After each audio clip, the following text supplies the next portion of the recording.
Hello bachcho, let's read the question. The question says read the given statements and select the correct option. Statement 1. Root cap protects the root meristem from the friction of the soil and its outer cells are continuously replaced by the newer ones. Statement 2. The effect of the soil friction damages the outer cells of the root cap which are peeled off and replaced by the new cells produced by the root meristem. Option A, both statements 1 and 2 are correct. Option B, statement 1 is correct but statement 2 is incorrect. Option C, statement 1 is incorrect but statement 2 is correct. Option D, both statements 1 and 2 are incorrect. First statement में कहा गया कि root cap root meristem को protect करती है friction से from the soil and इसके outer cells continuously newer cell से रिप्लेस होते रहते हैं. सेकेंड स्टेटमेंट में कहा गया है कि सॉइल फ्रिक्शन की वजह से जो आउटर सेल्स हैं रूट कैप के वो डैमेज हो जाते हैं एंड पील ऑफ हो जाते हैं एंड इन सेल्स को रिप्लेस करते हैं न्यू सेल्स जो कि रूट मेरिस्टम प्रोड्यूस करता है. इस क्वेश्चन में हमारे पास 4 ऑप्शन है, हमें गिवन ऑप्शन में से करेक्ट ऑप्शन को चूज करना है. अगर हम बात करें इस क्वेश्चन में यूज होने वाले की कॉन्सेप्ट की, तो here the key concept will be root cap. Root cap को हम कैसे डिस्क्राइब करते हैं? रूट कैप होता है एक thimble like structure. It is a thimble like structure और ये स्ट्रक्चर कहां प्रेजेंट होता है? It is present at the root apex. और ये किसे प्रोटेक्ट करता है? It protects the root meristem. It protects the root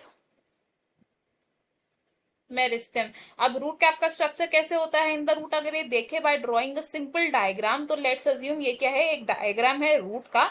इस रूट के डायग्राम में जो एपेक्स पर थिम्बल लाइक स्ट्रक्चर प्रेजेंट होगा that is the root cap. ये क्या है? It is root cap. Root cap के थोड़ी सी पास प्रॉक्सिमल रीजन में प्रेजेंट है रीजन ऑफ मेरिस्टेमेटिक एक्टिविटी जहां के सेल्स एक्टिवली डिवाइड करते हैं. It is region of meristematic activity.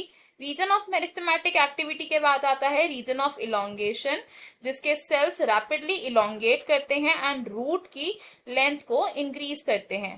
Region of elongation. Then region of elongation के जो सेल्स होते हैं ये डिफरेंशिएट हो जाते हैं एंड अपनी डिवाइडिंग एबिलिटी को लूज कर देते हैं and they become the region of maturation. Region of maturation के कुछ एपिडर्मल सेल्स मॉडिफाई हो जाते हैं एंड ये फॉर्म कर लेते हैं रूट हेयर्स जो कि अब्जॉर्प्शन का काम करते हैं. These are the root hairs.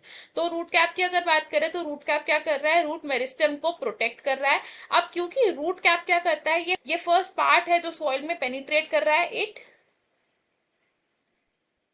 Penetrate into the soil. अब क्योंकि ये सॉइल में पेनिट्रेट कर रहा है by applying a certain force, तो इसके जो सेल्स हैं ये वॉर्न आउट हो जाते हैं एंड ये पील हो जाते हैं because of the friction. Cells क्या हो जाते हैं? दीज आर वॉर्न आउट या हम बोल सकते हैं these are peeled off by the friction. And इन सेल्स को रिप्लेस करने का काम कौन करता है? ये जो सेल्स हैं these are replaced by new cells. और ये न्यू सेल्स कौन बनाता है?